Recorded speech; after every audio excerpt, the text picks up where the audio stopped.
video that was very straightforward and honest about what it takes to get good at soloing and improvising on any instrument, but especially the guitar, and just get really honest with you about what it's going to take, because it's not really flashy, or people want to say that some people just have it and some people don't.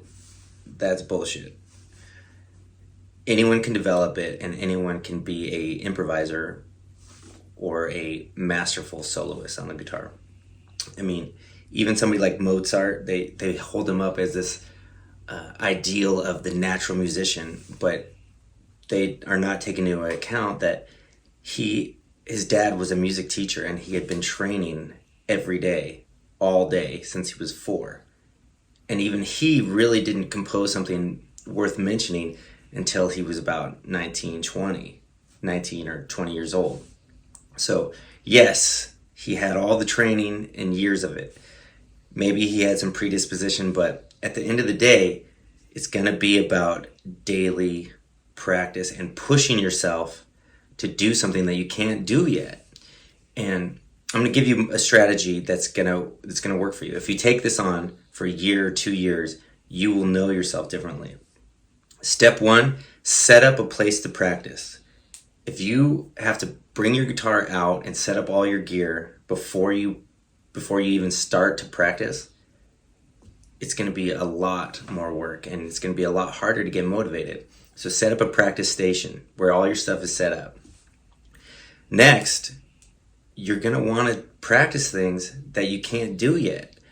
Look, sitting in front of the TV and noodling, it's fun, but it's not going to make you better. And you probably going to be lying to yourself. You're like, I practice all the time, but you're really just playing the same old stuff that you've been playing since you started. It really takes a lot of focus and mental toughness to keep pushing on something that you can't do yet. You want to find something that is not so extremely hard that you can't even approach it, but also something that's not so easy that you can just pick it up immediately. You want to be able to keep polishing it every day. And I'm going to show you what I do. Crucial step is that you want to record yourself and critique what you're playing. This is super hard to do. It's not fun. It's so difficult to listen and go and not just beat yourself up. But if you listen and you critique it in a way that's pushing you forward, you will get so much better. I'm going to just put some chords together from a song, and I'll record the rhythm guitar first, critique that maybe, because I'm going to have to solo over my rhythm guitar, and if I don't do that well, it's going to be harder to make a great solo and improvise over. So you're getting good at both, playing rhythm and lead.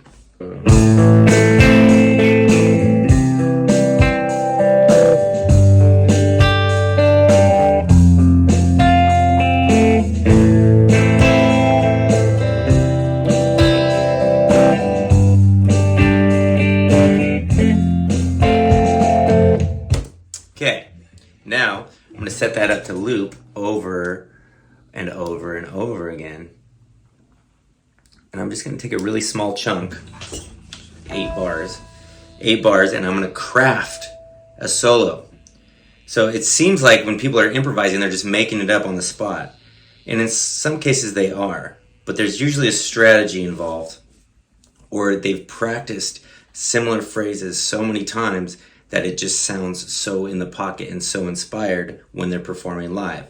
One way you can get to that, where you have this whole bag of tricks, is you spend this daily practice crafting something. I know it doesn't sound fun, but this video is not for people who are just farting around with the guitar and just trying to make themselves feel good. There's nothing wrong with that. I mean, we all need that. This is for people who really want to start expressing themselves freely and have a mastery over the guitar and just enjoy this exalted moment of improvising. So here we go. I'm now going to record a short solo and then critique it. And it might be a little bit painful for my ego, but it's gonna push me and I'm gonna improve.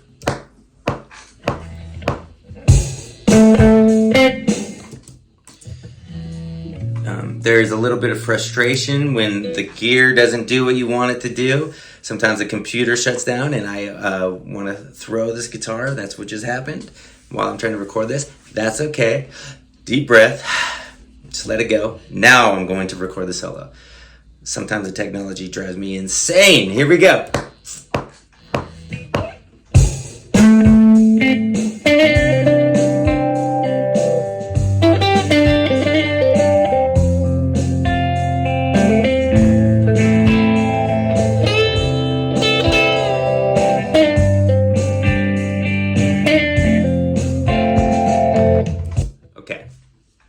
I'm now going to critique that. Let's just see how it sounds.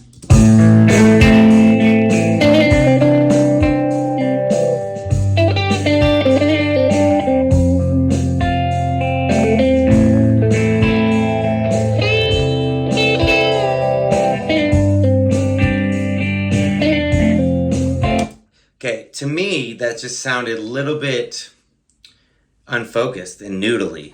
I just didn't like it. I didn't like the tone. I mean, it was fine. It's not like I was playing bad wrong notes. It just sounded... I just didn't like it. So it's kind of a different groove. Maybe I'll kind of focus on the chords a little bit. Maybe play the root of each of the chords first before I extend the phrase. Here we go.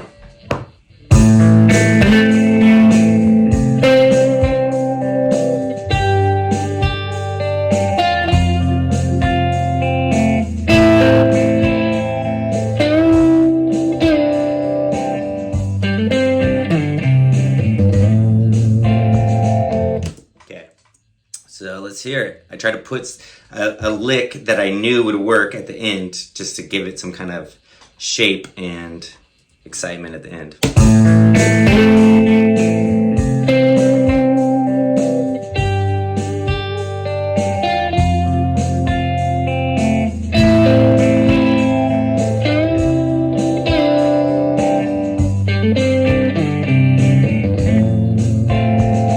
Okay, so I could tell that was a little more focused, and I liked what happened there. Let's do another one. Let's just try another whole groove. I'm not going to change the drum beat, but I will change the chords, and we'll just try another one.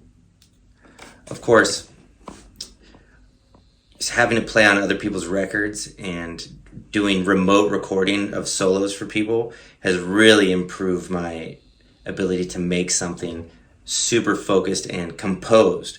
Like, it sounds improvised, but I've just gotten better at taking these strategies of like, okay, I'm going to start small and I'm going to make sure I accent what chord is happening. And it's really about being willing to sit here and work on it so that when you do go play live or you record for somebody else, you're ready and you know, or you at least have like set yourself up for success. This amazing musician that I used to play with named Ricky Gilbert, he told me that every solo is like a toss of the dice. And he was so funny because we're laughing about like how sometimes no matter how hard you want it to be or how hard you try and how much you want it to be an amazing solo, it just falls like a turd right on the song. And I think most of us guitar players know that feeling of just being like, oh, that was awful. And you just want to set your guitar on fire. Let's do a different song. Let's do maybe like a kind of like a more rock type vibe. Let's try it. Here we go. 2, 3, 4.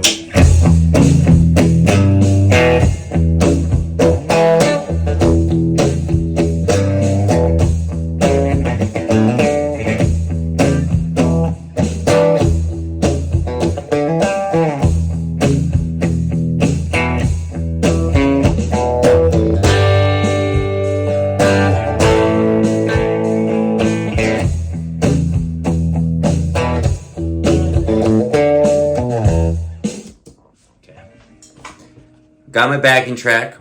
let's just evaluate that first. Let's just see what that freaking thing sounds like.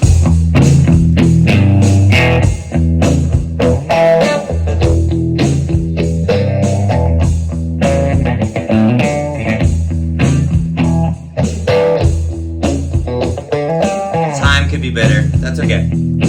We're gonna move on anyway. Because the other thing is you can't take yourself too seriously. Like, okay, the time could be better, but that's at least in the pocket enough. The drums sound pretty good, so I'm sure I could play something there. You can't beat yourself up too much. In fact, don't beat yourself up. Just take your brain out of the equation and be like, I need to modify this, modify that. None of this says anything about you. Your ability to stick with it and keep evolving it, that's what says something about you. What you play is going to vary from day to day. Like Ricky Gilbert says, every solo will be a toss of the dice, but you can get your strategies together and you can get more and more consistent. Okay, so let's just do this. A little solo action, and then we're going to critique it. I think I want a little more overdriven tone. I think I want something a little bit more aggressive. So I'm going to change the tone. I think more aggressive than that. So let's change this up here. Yeah. Okay. Solo time, baby.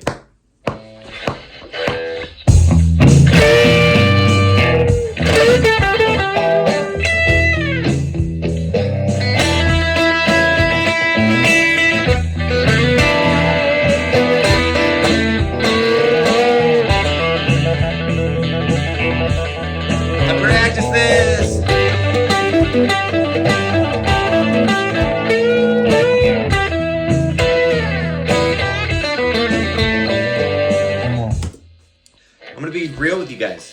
That lick, I practiced that 1,000, 100,000 times. And this guy, I play that so often. And to somebody who hasn't heard me play before, they're like, wow, that was inspired. But people that know my playing, like, oh, he has a style. I've heard some of this before. That's okay. One of the experiences that we have as guitar players is like, man, here I am playing the same shit again all the time.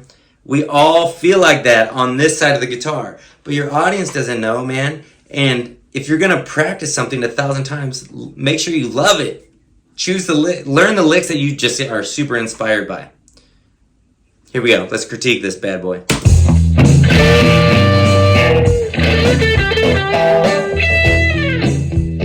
Okay, I have started so many solos with that. A little double stop. Sounds aggressive. Great way to start. Find your starting licks that you really like.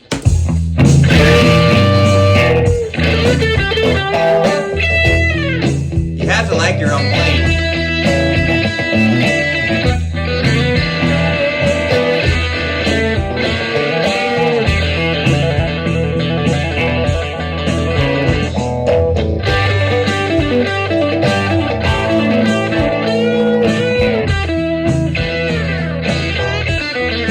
I wish I would have hung out there. I don't know why I had to move to the next thing so fast. It's because on this side of the guitar, it just always feels like you're trying to push to do the next thing. So if I do that solo again, let's say I'm going to record it, I'm going to craft it. I like this part. I thought that was cool. But I'm going to hang out more. Not just rush to the next thing. We're not trying to get through traffic. Yo, man, we're not trying to get through traffic. Here we go. Let's try it one more time.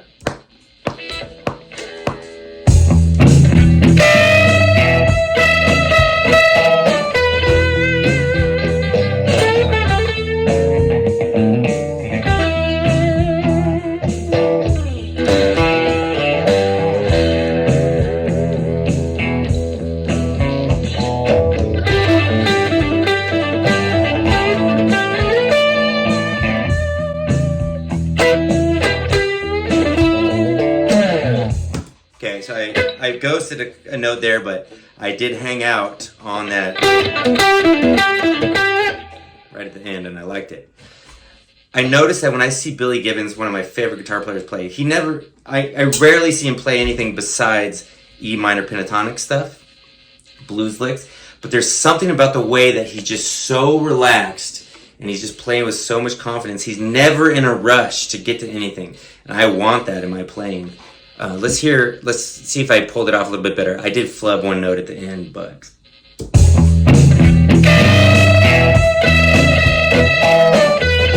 Coming out strong with a unison bend.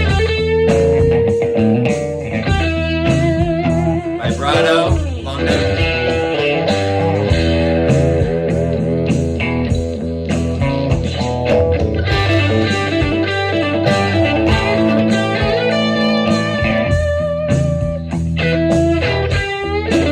Yeah, so I just waited. It was not comfortable, but it added so much tension that it was so ballsy, and that's what I want to do, is like really take people on a journey.